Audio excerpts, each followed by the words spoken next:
Hong Kong, 25 mai 1995. Un avion vient de décoller à destination de Londres. À son bord, une cinquantaine de passagers. Parmi eux, Paula Dixon, une Écossaise de 39 ans. Très vite, la jeune femme ressent de violentes douleurs à la poitrine. 3 heures après le décollage, on est venu me dire qu'une passagère se sentait très mal. J'ai lancé un appel pour savoir s'il y avait un médecin à bord. Le docteur Wallace s'est immédiatement manifesté. Elle avait des difficultés à respirer, j'ai palpé sa trachée et elle était déviée sur le côté droit. Ce genre de choses n'arrive quasiment jamais, sauf lorsque les poumons cessent de fonctionner correctement.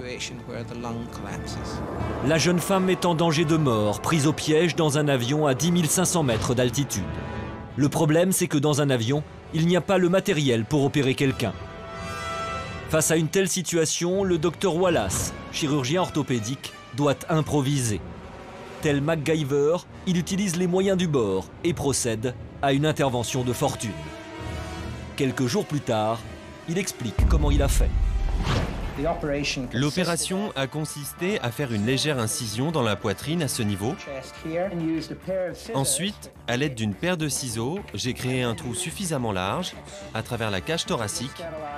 J'ai stérilisé avec du brandy et j'ai inséré le cintre comme ça. Puis j'ai ressorti le bout de plastique, je l'ai raccordé à la bouteille d'eau. C'est aussi simple que cela.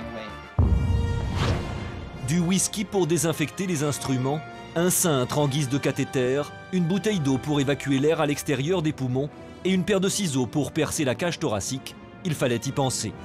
Et grâce à ces outils de fortune, Wallace va accomplir un petit miracle en permettant à Paula Dixon de respirer à nouveau. Après l'atterrissage, la jeune femme désormais hors de danger est placée sous surveillance médicale. En bon professionnel, le docteur Wallace va rendre visite à sa patiente une dernière fois pour s'assurer que tout va bien. Un moment inoubliable pour Paula. Ce qu'a fait le docteur Wallace est absolument remarquable. Personne d'autre n'aurait pu le faire aussi bien.